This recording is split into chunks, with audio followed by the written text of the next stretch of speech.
Hey everyone, I'm Corey with Blue Falcon Board Gaming. For those who may be new, I'm a United States Marine Corps veteran that started Blue Falcon Board Gaming here in the Ohio, West Virginia, Kentucky tri-state area with the hopes of using board games to promote mental health through board gaming, as well as hosting and co-hosting events in the community to make board games more accessible. Today I am joined by Jonathan and Brian. Welcome you all. Hello. Thank you. You guys want to go ahead and kind of introduce yourselves? Do we want to start with John? Yeah. My name is Jon Usiak, and I'm a teacher, a 3D game artist, video game designer, and lately in the last few years, board game design. Live in Buffalo, New York, and we can talk about how I met Brian later, but that's my quick background. All right, I'm Brian Moats. I am the editor for the game that we're going to be talking about today, and handling a lot of the business side of things. So I'm a collector of many things: board games, video games, college degrees, and all kinds of other fun stuff. I've been in board gaming for really only about 6 or 7 years. I really got into it when some friends got me interested. And it's just kind of expanded from there. So John, how did you get into board games? Ever since I was a kid, I picked up one of my first games was a little mini game by TSR called Vampire, and it was just so cool that I started developing my own board games. And then my brother and sister, we always had like game nights around the house. And then as they moved on, I started collecting my own board games, found people to play with, and just kept expanding my library. And I used to make board games as a kid too, on paper. And this game I started like 6 years ago, and a hobby became a reality into board game creation.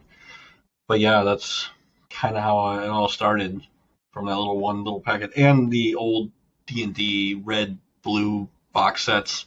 My brother came home with those, and I just loved the artwork from Larry Elmore and a bunch of other artists, and I just started getting it all to like creatures and monsters, and that kind of kickstarted my board game desire.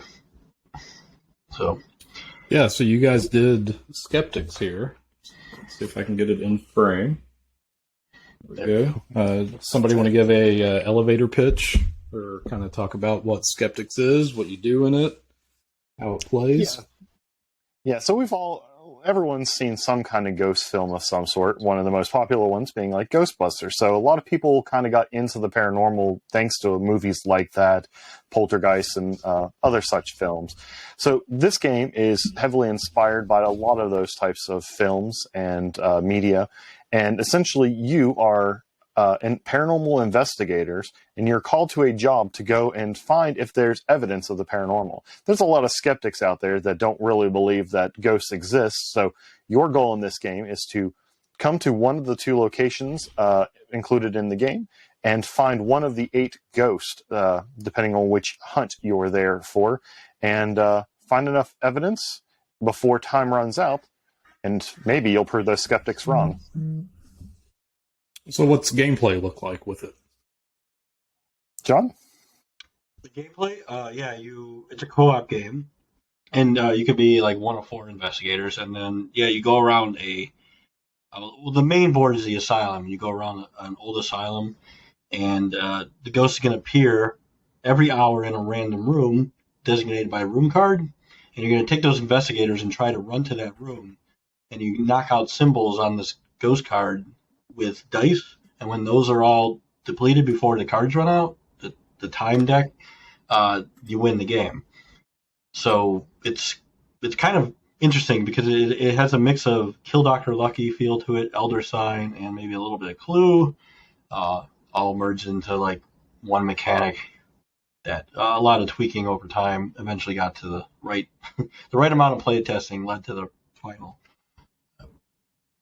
So you said one of 4 investigators. Is there asymmetric powers, or is it just kind of all the same investigators? The powers come with, there is an expansion pack where investigators get abilities. I wanted to make it kind of a classic game like that you would buy in the 60s or 70s, where it was more about the color of the character, and you just put it on the board, and there's no advanced rules about abilities or anyone's like overbalanced or but until we kind of came out with the expansion, we had little cards that came with the characters that each got their own ability. But yeah, I wanted to go for the classic kind of like just you're a yellow player, and and then all different artistic design choices for those as well. Gotcha. So, Brian, what was your involvement in coming up with Skeptics and helping with the design or the product? Yeah, so I actually discovered the game when it was available for playtest with a group called Indie Game Alliance about 3 years ago. Yeah, about that time. And so me and my group played the game a few times. I kind of had some comments because at this point it was an unreleased game. We just released it last year. So I was wanting to get some feedback back to Jon, who I hadn't met, talked to, or anything at this point. So I found him on Board Game Geek, sent him a Board Game Geek message, just gave him some ideas like, hey, could you consider rewording this? Maybe think about the map, maybe changing the number of spaces from going up these steps, and just gave some feedback. And Jon was like, hey, would you mind getting on a phone call with me at some point? So me and my girlfriend got onto a phone call and hashed out these things. And he's like, hey, would you mind like going through the entire rule book and just kind of wondering 4 years. Yeah, so I went through the rule book, gave some updates. We ended up continuing the play test. I helped implement the digital versions on Tabletop Simulator and Tabletopia, both freely available for one of the ghosts and one of the maps. And just kind of went from there. We finally got it to a point where we were happy with it, and we took it to Kickstarter. We were on Kickstarter twice. The first time it was just poor timing because world events over the last couple of years. But when we took it on the second time, we went 2.5 times past our goal. And yeah, just kind of been helping on the business side and editorial side and just a little bit of the light game design all along.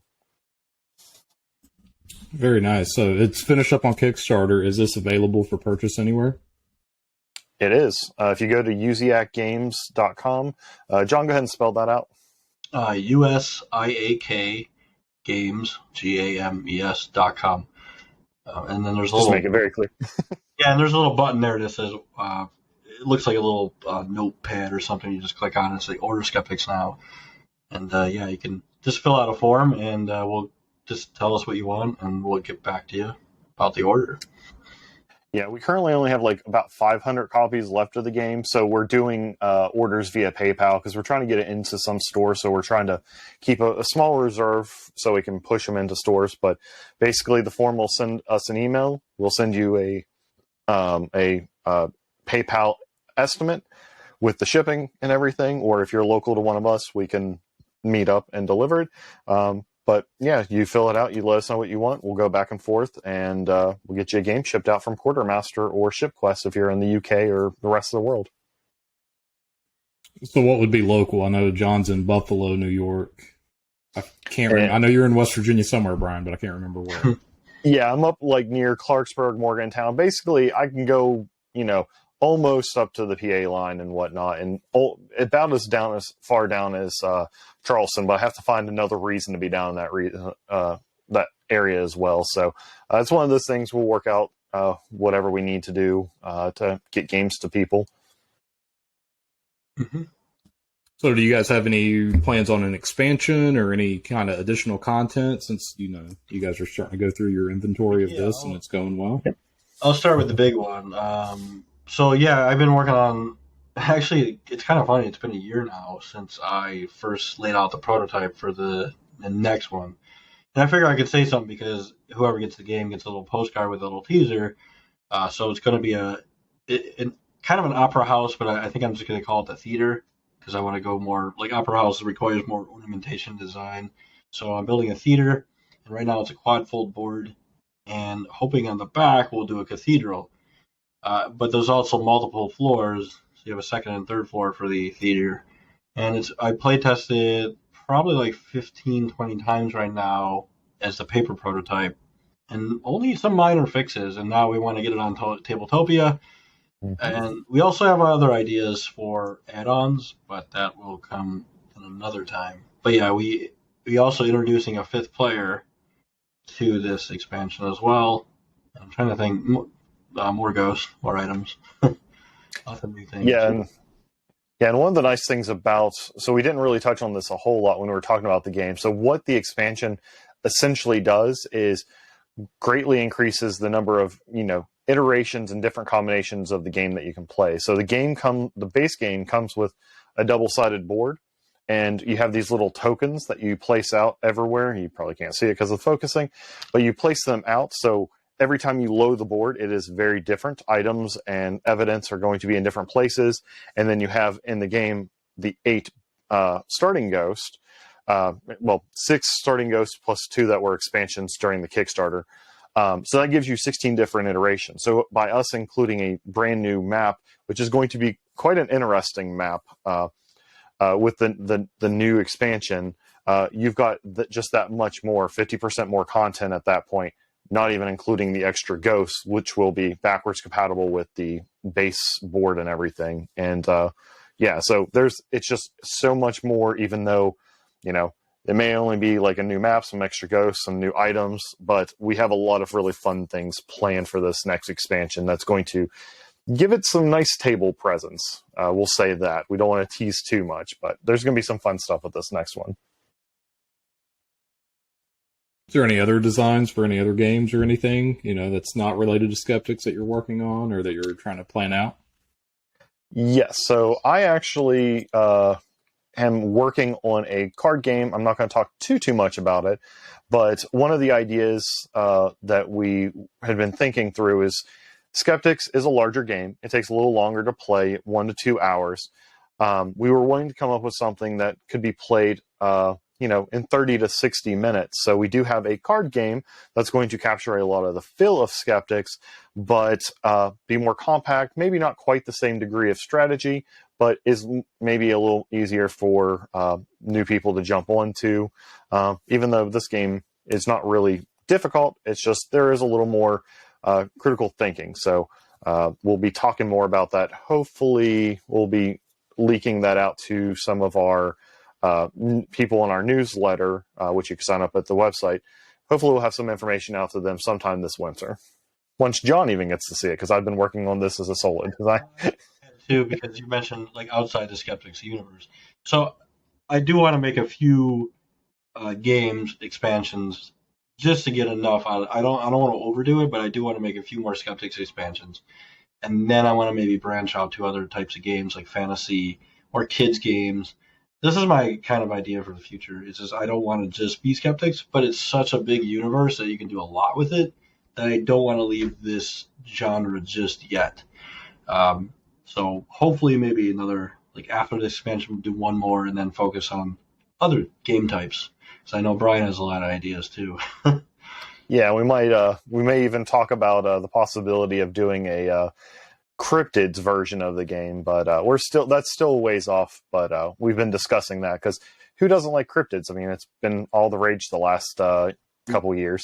I got notepads of just ideas for like environments. Like I'm thinking about old drive-in for one of them, or just something just really obscure environments that you don't see a lot in tabletop games.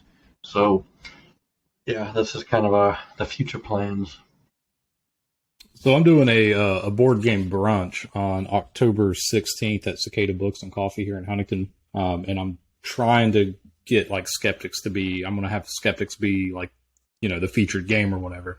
Because we're trying to come up with like themed months and stuff. So I'm like, oh, what better than a paranormal game than for October? So that's going to be that. Do you guys have anything planned special for the month of October, or any events that you guys are doing? Like not even necessarily with Skeptics, but just in general for October and the spooky season. Yeah, I know. I'm also going to be showing Skeptics off at my local game shop here up in Clarksburg, West Virginia, at the Four Horsemen. I think it's now going under a new name, but I haven't been at the shop this week to find out if they've unveiled the new name yet. But I'm going to be showing that off over the next couple weekends, and then at the end of the month, I believe on the 30th, whatever the last Sunday is, I'm going to be joining a group of other fellow board game nerds, the Nerd Herd, who is going to be working with us to run a tabletop appreciation weekend of supporting Extra Life, where we're going to be raffling off stuff, and I'm going to be showing off Skeptics there. And yeah, so that's kind of my plans in terms of Skeptics. As for me, there might be an event. It's just really busy month for me, but there is a little convention going on at the end of the month I might be attending just to show the game off, because we're trying to get some eyes on the game, and just so we have another chance to make another print run to even give it to more people who, because I think once people see it, like the public sees it, it could be a good hit, because everyone that gets it winds up enjoying it, and it's perfect for this time of year. I'm always seeing, like, what game, I always see on Facebook, well, what games can we play during the Halloween season? I'm like, here, me, like, try my game out. Even my brother-in-law, who really doesn't like games too much, he loves this one. And he's not a co-op player, but every time he comes over, he's like, do you want to play? And he'll keep me up to like 4 in the morning and like play a couple rounds of it. So yeah, I'm looking forward to the future of it. Yeah, we're going camping Halloween. Oh, sorry. Yeah, and like based on even just our backers and other people, we keep getting new people ordering copies every week from us. And like as of last week, I haven't checked this week yet. Our BGG score was 8.0 or 8.1. So I mean, people who are playing the game are enjoying it. I think we've only had a few people that just had like a little weird component issue here and there because of punching during publishing on cardboard. But other than that, everyone's been pretty happy with the game. We keep getting tossed ideas for new maps and things like that. So it's been enjoyable. So it's just all about marketing right now.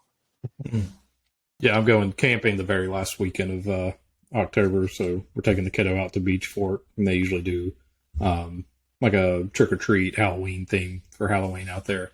Mm-hmm. So it's usually me, my wife, the kiddo, and then our 2 friends and their kids. And historically, we've played games. We'll usually get a little tipsy and play some games. But most of them aren't big gamers, so I'm going to bring this too just to see, because my wife says she hates games. I think she just hates learning new games, because the ones that I can get her to play and learn, she enjoys. And I think I figured it out too, that she doesn't like competitive games. So like if it's a co-op game, it seems like she's all the work and she just like trusts you. Yeah, you do this, and I'll just follow along. Well, that, and I just get too competitive when playing games. And she's like, no, I don't like it. She's like, I don't want to play. A gamer who gets competitive? No. Yeah.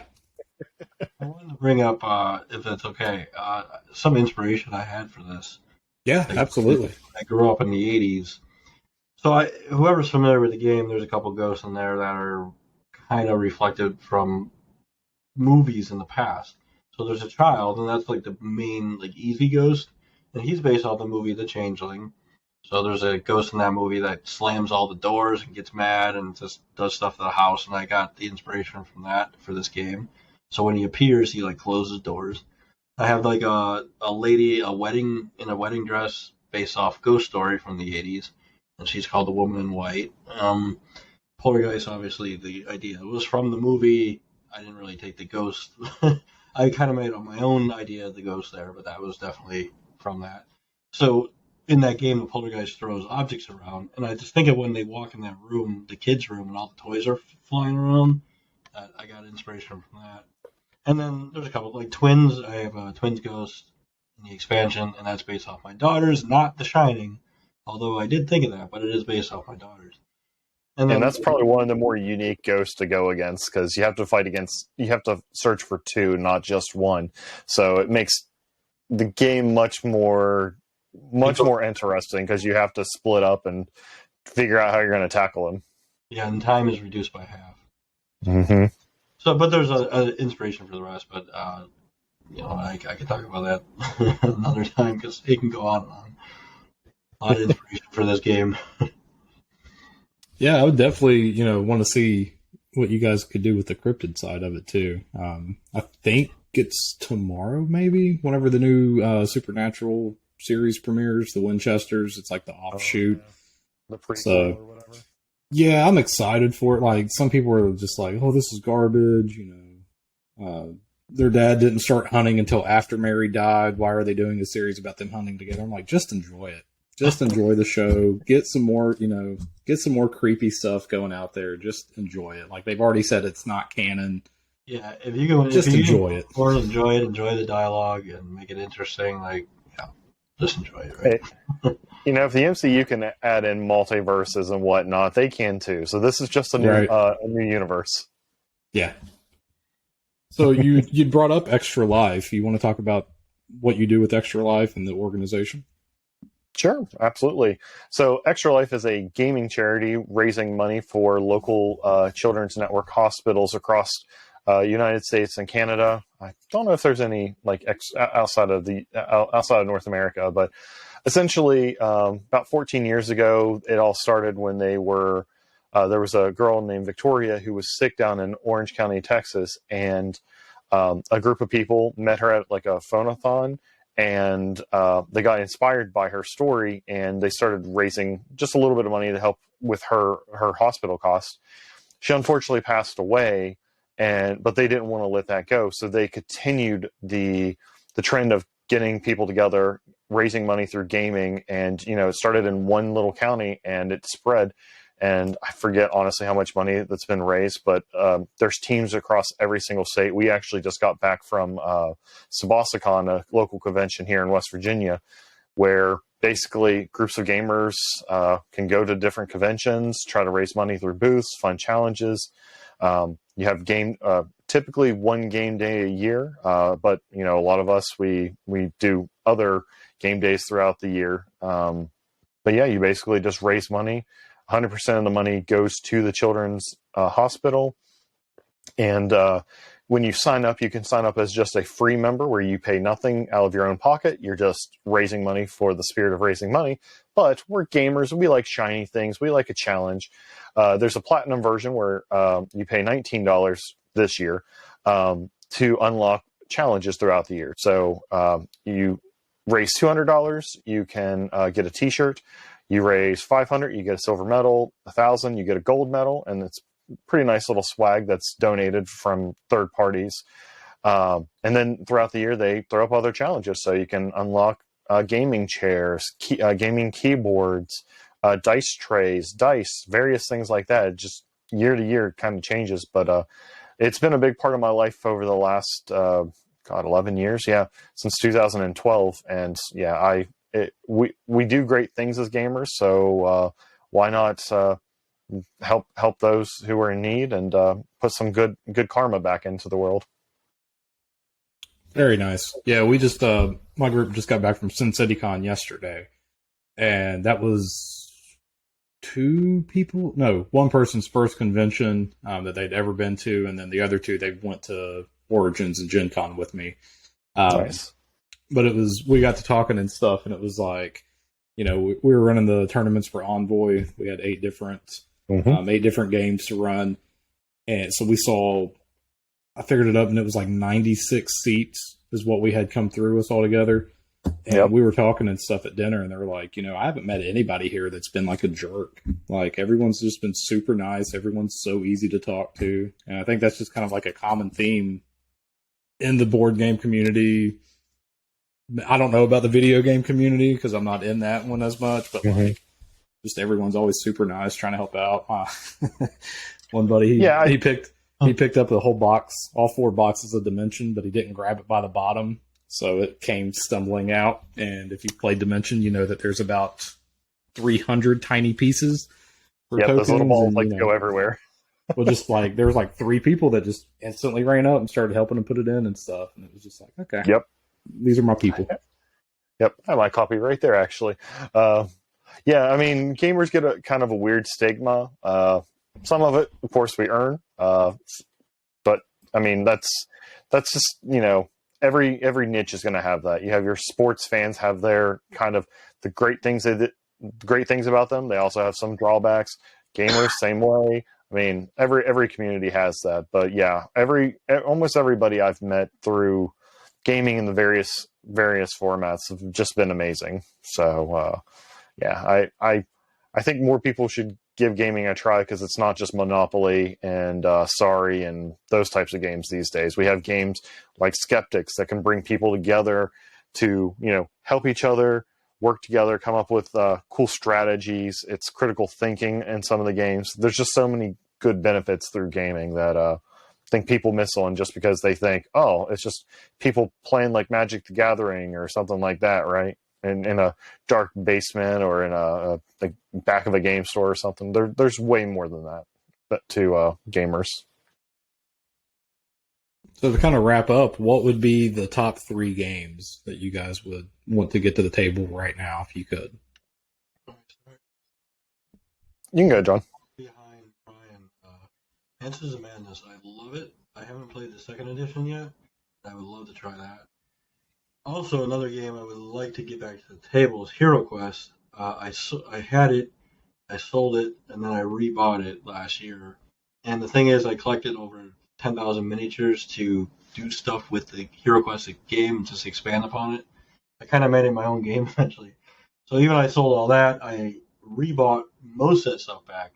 But now I need to get back to the table. Now I'm older, though, it's harder to find people. And my third game, I'm just skeptical, not because it's mine, but because every time someone comes over, they're like, can we play your game? And it's just, every time I play it, it's just, I love watching people's reactions. I've never played it before or just want to try a different Ghost. And even if it wasn't my game, I'd say that, yeah, same thing. It's fun to me. Or Splendor for a fourth if you want. So. Yeah, Splendor's a lot of fun. I definitely agree. I play that one quite a bit, both physically and digitally. So other than the obvious choice for us for this call, obviously Skeptics, because I love it, and that's the reason I went from just being a playtester to being part of it. I would say the game, since I played it, and it was one of my first games that the Nerd Herd here locally in West Virginia showed me, was Mystic Vale. I'll almost always play that. Love deck builders, and this one's kind of a unique one where it's a card building game from AEG, or Alderac Gaming Group. That's a one I'll always play. Looking at Planet Unknown from Adam's Apple Game, it's a very, very fun game where you're basically Tetris style, where you're building out different tiles on a planet. That one I have played so many times on the Digital Sovereignty platform. It's one of my favorite go-tos just when I have some time. There's so many. I have so many. Yeah. Too Many Bones. That's one that I really enjoy, but I do not get to the table nearly enough just because it's heavy. Because there's poker chips, and it's a really fun game, but it's definitely heavy, and it's sometimes hard to get people to want to play a 4 or 5 hour game, but it's a lot of fun. So those would be my 3, I think. What about yourself? I think right now, Wonderland's War, it's sitting on my shelf, still in shrink. I just got it like 2 weeks ago, but we had all of the prep for SimCityCon coming up, so I haven't even got to bring it to the table yet.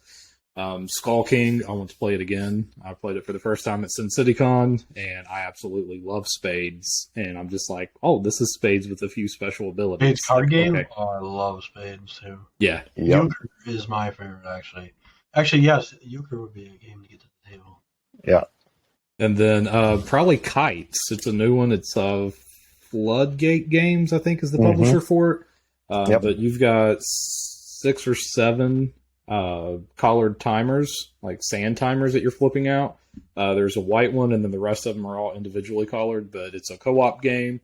You start out, you flip the white one up, the sand starts to go down, and everybody, you just go around the table, you play one card, whatever the color of that card was is the one that you flip, and everyone's just going around the table until all of the cards are out of the deck and out of hand, and you still have to have sand in all the timers. So if one of them runs out, you lose. So I bought that one specifically just to play with my little girl, and she is not home yet. While I was at SimCityCon, her and my wife and the mother-in-law went up to Lake Erie for a little girls' weekend, Cedar Point, all that kind of stuff. So as soon as she gets home, I'm going to try to play it with her.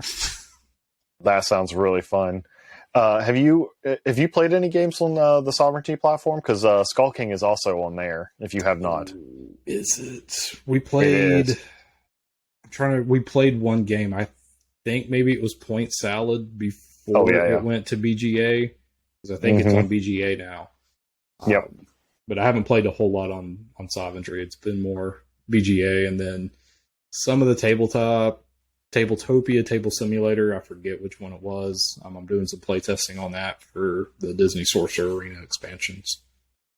Yeah, you'll have to join us. It's been a little while since I've joined on the Sovereignty Tuesday game nights, but I forget what time it is. It's like, I think it's for our time zone. I think it's 7 to 9 p.m. on Tuesdays. Sovereignty, their community manager, and a lot of the developers get on there and play. And occasionally you'll have Adam from Adam's Apple Game showing off Planet Unknown or Food Truck Frenzy. You'll have Seppi always there showing off his games from Fight in a Box. So it's a really fun community. And again, Skull Kings, it's one of those fun ones. That and Sushi Go is one that plays a lot on that platform. And they are very well implemented because they're fully rules enforced. So maybe I can talk later. We'll get you set up and get you playing some games on there. Sounds good. Awesome. Is there any last minute announcements or any reminders that you want to tell anybody? Is there a way for them to join up to help play test any expansions or sign up for newsletters, anything like that? Yeah, Brian, you want to go ahead with the Tabletopia expansion coming hopefully soon? Yeah. So the best way to find out what's coming soon is either follow us on Facebook. Is it Skeptics or is it Usiak Games and Not? I think it's the Skeptics page. That might have to change in a few years, but for now. Yeah. So you can find this on the Skeptics Facebook page.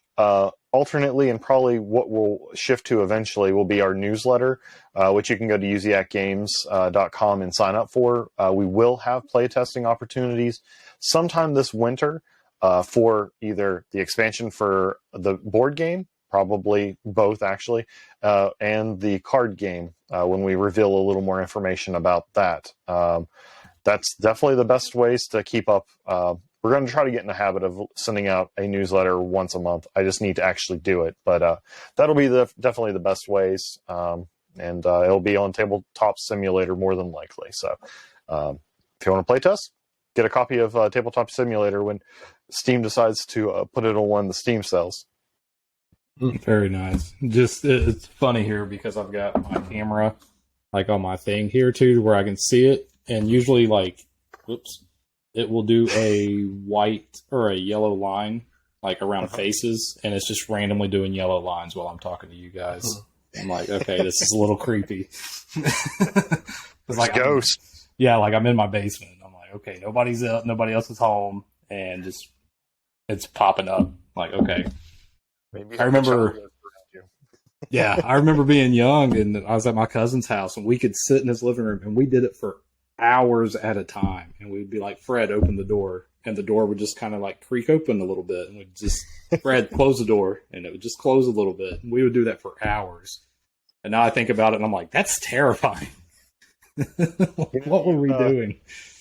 If you ever find yourself up near Weston at some point, go to Trans-Allegheny Lunatic Asylum. They do ghost tours and whatnot. It's a lot of fun. It's definitely gives me vibes of the Asylum map and Skeptics. I'm like, yeah, we've been there on many, many ghost tours ourselves, me and my girlfriend. Yeah, we need to check it out. There was another one in Kentucky that my wife was wanting to go to. I forget the name of it now. Where do you live right now, Corey? Closest is Huntington, West Virginia. I'm right outside that on the Ohio side, but yeah, I forget what. I'm trying to remember which one's in Kentucky. We've been there. We've been to Mansfield. We've been to Lexington or Louisville. Mm-hmm. It was one of those two. But you can ride down. You can go down the slides. It was the body chute.